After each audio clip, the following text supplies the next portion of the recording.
전국에 이제 불륜 커플들이 덜덜 떨고 있죠 지금 다. 야 우리도 조심하자 막 이러면서.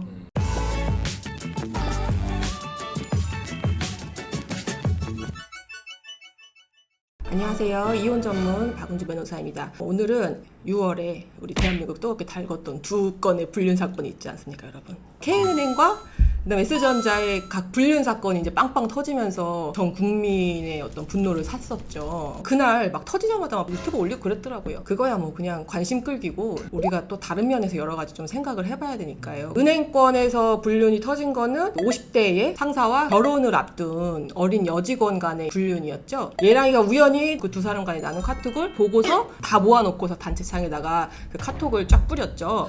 그래서 이제 온 세상에 공개가 됐어요. 그쵸. 나는 그걸 보고서 되게 무섭다는 생각이 든 게 뭐냐면은 뭐 불륜 생중계라고 하는 말로 그 친구들한테서 다 오죠 막. 그래서 한 거의 10분 만에 다 나만에 퍼지는 것 같아. 나만이 뭐야. 그쵸. 주인공이 나라고 생각하면은요 이제는 너무 무섭지 않니? 남자분은 이제 사이버 명예훼손죄에 해당될 수는 있을 건데 그런 거 뭐 생각할 겨를이 있었겠어요? 어떤 기사 최근에 봤는데 간통죄에 따른 그 형사처벌이 불가능하니까 이제 어떤 식으로든 우리가 사적 제재에 들어간다. 가장 쉽고 가장 파급력이 큰 게 사실은 제3자한테 그 추문을 발설을 하는 건데 그렇게 함으로써 뭐 여론 재판, 뭐 인민 재판 이런 걸 받아서 형사적인 처벌을 할 수 없는 분함을 푼다. 추문의 당사자 입장에서는 굉장히 그게 데미지가 크죠. 거기서 뭐 명예훼손죄가 될 수 있다 없다 뭐 이런 거를 따진단 말이죠. 그 사건에서 쟁점으로 볼 수 있는 건 뭐냐면은 뭐니 얘들아? 몰라 얘네들은. 그 남자분의 그 아내분은 이 여직원을 상대로 해서 상간소송 제기할 수가 있겠죠. 그쵸? 예비 신랑, 예랑이 입장에서는요. 예신을 상대로 해서 어떤 거를 소송을 제기할 수 있을까요? 여러분? 우리가 연태까지는 예를 들어서 사실혼 파기나 그 다음에 혼인신고 이후에는 부정행위에 따른 이혼 및 손해배상 청구를 할 수 있는데 이거는 지금 결혼식도 하기 전이고 혼인신고도 하기 전이겠죠. 단순히 이성이 둘이 사귀다가 교제하다가 바람 펴가지고 걸린 거 이거에 불과하느냐. 그 정도는 아니겠죠. 실질적 민법으로 정해져 있어요. 약혼 해제라는 규정이 따로 있습니다. 약혼 해제. 청첩장까지 다 나온 상황이죠? 결혼이 언제라고 그랬어? 다음날? 그 다음날이었던 진짜? 그럼 이 남자분이 이제 민법상의 약혼 해제 사유에 해당될 수가 있어요. 민법 804조에 약혼 해제 사유라고 나와 있어요. 민법 840조의 재판상 이혼 사유 같이 이것도 이런 사정이 있으면은 약혼을 해제하고 그에 따라서 손해배상 청구를 할 수 있다는 거예요. 이게 우리가 문제되는 게 약혼을 다른 사람과 간음한 경우에 합의하에 이성과 성관계를 하는 거를 간음이라고 하는 거예요. 그 다음에 우리가 꼭 항상 마지막에 다 포섭되는 내용이 그 밖에 중대한 사유가 있는 경우인데 이 사건의 경우에는 단순히 카톡 내용만으로 간음, 성관계에 이르렀다 안 이르렀다 확인은 안 돼요. 우리가 지금 확인할 수 있는 거는요. 그쵸? 만약에 그것까지 확인이 됐다고 하면은 지금 간음을 이유로 할 수가 있고요. 그 다음에 그게 아니라고 하더라도 그 카톡 내용만으로도 어떤 거예요? 그 밖에 중대한 사유. 그쵸? 이거에 따라서 약혼을 해제하고 그에 따라서 손해배상 청구를 할 수 있는 거예요. 그러면 이들이 약혼식을 했습니까? 약혼이라는 거 사실은 잘 안 하잖아요. 무슨 우리가 재벌가도 아니고 약혼식을 했어야 약혼이냐? 그런 건 아니고요. 약혼은 두 남녀가 혼인을 하겠다는 일치된 의사가 있고 그에 따라서 구체적으로 어떤 행위들이 있었을 때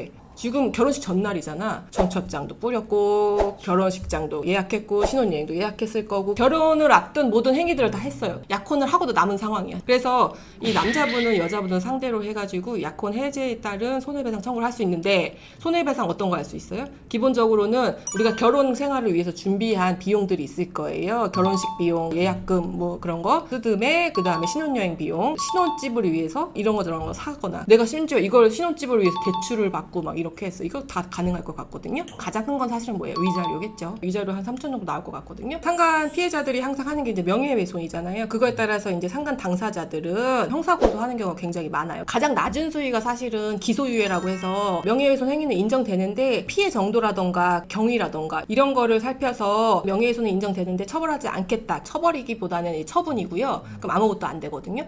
근데 이제 가장 많은 것들이 사실은 벌금형이 많이 나와요. 일반적으로는요. 명예훼손 같은 경우에는 벌금 몇십만 원에서 뭐 200~300만 원 정도로 끝나는 경우가 되게 많아요. 근데 그 벌금형이라는 것도 일률적이지 않은 게 피해가 굉장히 크게 나타난 사건들이 있겠죠. 이 사건 같은 경우에는 아마 회사 그만두지 않겠어요? 여자분이 얘랑이를 명예훼손으로 형사고소한 다음에 그게 유죄로 인정이 되면 그거에 따라서 민사상 손해배상 청구를 할 수가 있거든요. 사람들이 항상 헷갈리는 게 벌금하고 민사상 손해배상 청구를 헷갈려 하세요. 얘랑이는 명예훼손이라는 불법행위를 저질렀어요. 그거는 범죄예요. 그 범죄에 따른 처벌의 수위가 벌금인데 그 벌금은 국가에 내는 거예요. 그거는 여자분이 받는 게 아니야. 그럼 여자분은 이 사람이 벌금이라는 처벌을 받아서 불법행위 한 게 명백해졌구만. 나에 대해서 불법행위를 저지른 거잖아요. 따라서 위자료라는 손해배상 청구를 별도로 할 수 있는데 벌금형이 높아지면은 그 불법성이 높아졌기 때문에 위자료도 당연히 높은 거는 맞겠지만 벌금형 수준의 위자료가 나오진 않고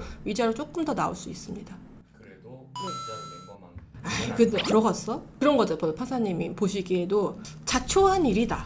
다음날 결혼식을 앞둔 사람의 입장에서 결코 과하지 않은 행동을 했다라고 볼 수도 있지 않을까요? 이들에 대해서 한번 생각을 해봅시다. 대기업이라고 하는 은행권에 근무하고 있는 사람들이잖아요. 이들에 대한 징계가 어떻게 될 것인가가 되게 궁금하지 않을까요? 기본적으로 사기업 같은 경우에는 부정행위가 있었을 때 그거는 회사마다 내부 기준에 따라 달라요. 징계 추이나 절차나 이런 것이 달라요. 예를 들어서 외국계 회사 같은 경우에는 신경 안 써요. 아예 사생활이다. 대기업이나 사기업 같은 경우에는 예를 들어서 그 불륜의 당사자들이 직장 내 사내 불륜일 수도 있고요. 아니면은 한 명은 외부 사람일 수도 있어요. 그거에 따라서 징계 수위도 좀 달라져요. 사내 불륜이 당연히 더 강하겠죠. 강하다고 해도 사실은 쫓아내거나 이렇게 하지는 못해요. 그 정도까지는 아닌 것 같고요. 우리가 피해 감정보다는 굉장히 상황이 약한 정도의 처벌이 예상이 되는데 이 사건은 좀 다를 것 같아요. 내 생각에는요.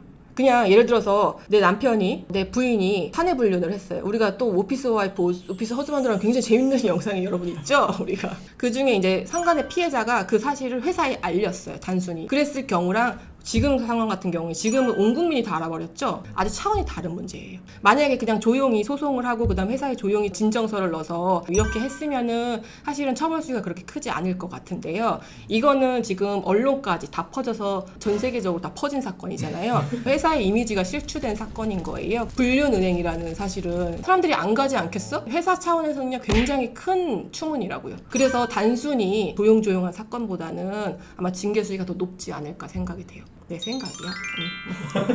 근데 공무원 같은 경우에는요, 여러분 품위 유지의 의무가 있어요. 그래서 품위 손상에 따른 징계 수위가 조금 높거든요. 왜냐면 나라의 녹을 먹고 사는 사람들이잖아요. 그 높은 도덕성과 청렴성 그런 것들이 조금 강하게 요구가 된다. 그래서 징계 수준은 일반 사기업이나 일반인들보다 높습니다. 그렇다고 해서 뭐 이것도 마찬가지로 쫓아내거나 그런 정도는 아니고요. 징계성 인사라든지 급여적인 부분에서 삭감 부분이 있을 수가 있어요. 뭔가 조사에 착수한다 그러면 일단 직위 해제가 되거든요. 월급이 삭감돼서 나온다거나 몇 개월 이상 되면 안 나온다거나 금전적으로 많이 타격이 가요. 그 이후에 이제 징계 절차를 통해서 최종 징계가 결정이 되는데 정직 1개월에서 몇 개월 정도 수준에 많이 그렇게 되고요. 전국에 이제 불륜 커플들 덜덜 떨고 있죠. 지금 다.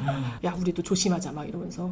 그러지 않겠어요? S전자도 마찬가지로 뭐 나는 뭐 S전자는 막 너무 많은 사건을 나는 하기 때문에 이제 연봉이 높잖아요. 그래서 합이 굉장히 높은 금액으로 조용조용 끝나는 경우가 되게 많아요. 남편이 외박을 한 거야. 그래서 낌새를 차리고 부인이 막 갔는데 남편이랑 그 다음에 상간녀가 같이 이제 커피를 들고 나왔나? 그랬는데 가서 이렇게 샴푸 냄새를 맡고 알았다 그러지. 그래가지고 그게 이제 사진이 찍혀서 막 설명들이 쭉 나오는 그런 게 있었죠. 너무 많기 때문에 뭐 이거 또 흘러가는 얘기가 될 수 있는데 상간 피해자 입장에서는 막 쫓아가서 소리치고 막 그렇게 했기 때문에 명예훼손, 모욕죄 이런 거 해당될 수 있겠죠. 글쎄, S전자의 처벌 약할 것으로 보입니다. 그래서 오늘은 조금 자극적인 얘기를 하려고 좀 자극적인 색깔을 입어봤습니다. 다 의미가 있습니다. 네. 오늘 영상이 유익하셨다면요, 구독과 좋아요 눌러주세요. 안녕.